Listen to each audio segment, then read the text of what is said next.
Alright, we're back for some more Bible study. We're on Genesis chapter 3. Guess I'll kind of go back over a little bit what we learned from the previous chapter. And that's that all you have to do to find continuity glitches in the Bible is turn the page, the first page. Now that's either a continuity glitch of contradictions, or it's entirely two different accounts of the same basic scenario. We established that chapter 1 and chapter 2 of Genesis, we're talking about two completely different gods, two completely different creations, two completely different earths. And now, Genesis chapter 3, we'll see what's going on there. The serpent was the shrewdest of all the wild animals the Lord God had made. One day he asked the woman, "Did God really say you must not eat the fruit from any of the trees in the garden?" "Of course we may eat fruit from the trees in the garden," the woman replied. "It's only the fruit from the tree in the middle of the garden that we are not allowed to eat. God said, you must not eat it, or even touch it. If you do, you will die." "You won't die," the serpent replied to the woman. "God knows that your eyes will be opened as soon as you eat it, and you will be like God, knowing both good and evil." The woman was convinced. The woman was convinced that there's some faith for you.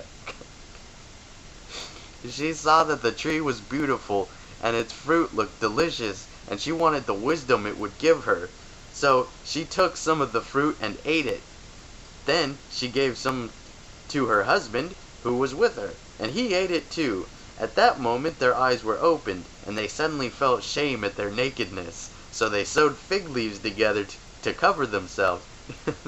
That's just kind of funny because, Lord God's first creations, of the man and woman, and they're not faithful to him.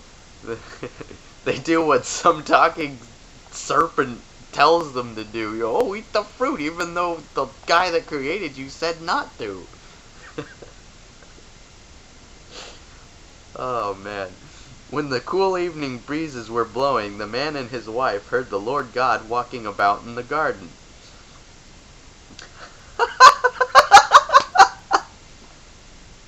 Let me read that again. When the cool evening breezes were blowing, the man and his wife heard the Lord God walking about in the garden. So they hid from the Lord God among the trees. Then the Lord God called the man, "Where are you?"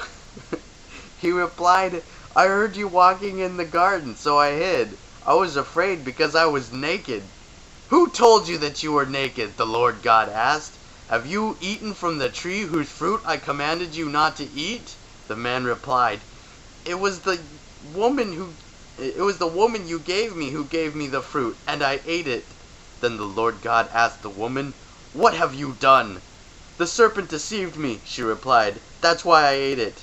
Then the Lord God said to the serpent, "Because you have done this, you are cursed. More than all animals, domestic and wild, you will crawl on your belly, groveling in the dust as long as you live. And I will cause hostility between you and the woman, and between your offspring and her offspring."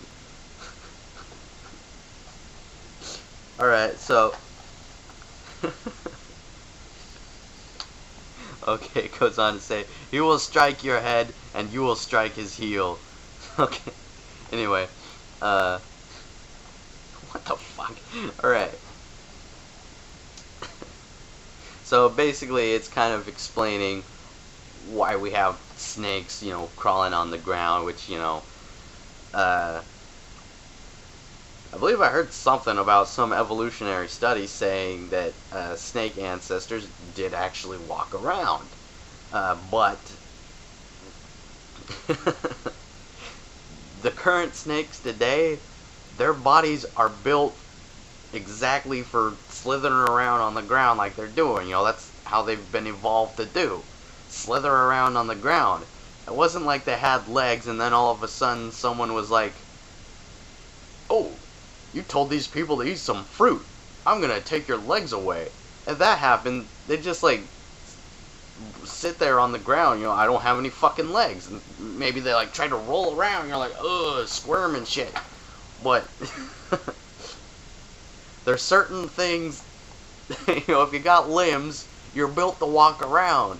If you don't, you're built to crawl around. There's a fucking biological difference there. If you take a centipede and cut off its legs,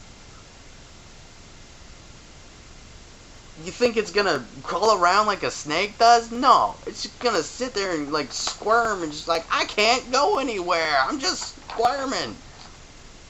You know? It might move a few inches from all the squirming every now and then, but alright. Then he said to the woman, I will sharpen the pain of your pregnancy, and in pain you will give birth.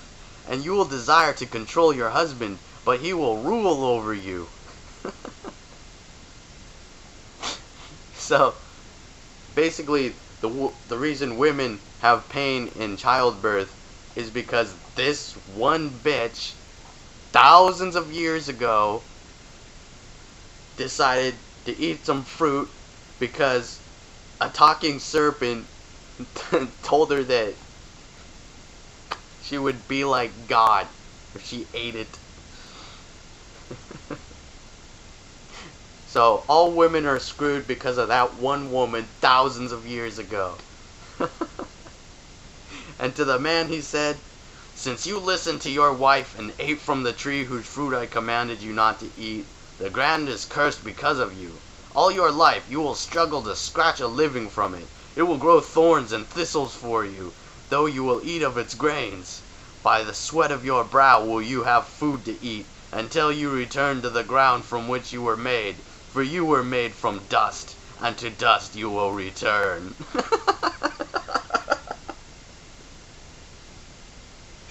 Oh my god. This book is funny. Alright.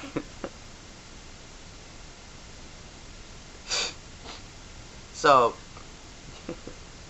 because some man accepted an offering from a woman thousands of years ago, plants have thorns. Not all plants. You know, ones with like berries and stuff, the stuff that we eat, you know, which probably evolved that way as a defense against fucks like us. Anyway, then the man Adam named his wife Eve because she would be the mother of all who live. And the Lord God made clothing from animal skins for Adam and his wife. Then the Lord God said, look, the human beings have become like us, knowing both good and evil. What if they reach out, take fruit from the tree of life and eat it? Then they will live forever. So the Lord God banished them from the Garden of Eden, and he sent Adam out to cultivate the ground from which he had been made. After sending them out, the Lord God stationed mighty cherubim to the east of the Garden of Eden, and he placed a flaming sword that flashed back and forth to guard the way to the tree of life. So basically, God was scared of them becoming immortal. He didn't want them to become gods. And it's saying all they had to do is eat of a tree that he fucking made. So he goes to the trouble of banishing. You know, it's like, what the hell, you know?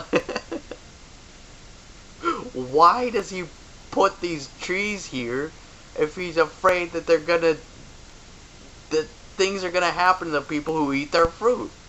There's a tree of the knowledge of good and evil, and a tree that gives you immortality. Why does he put them there? You get my point. This is fucking ridiculous. Plain and simple.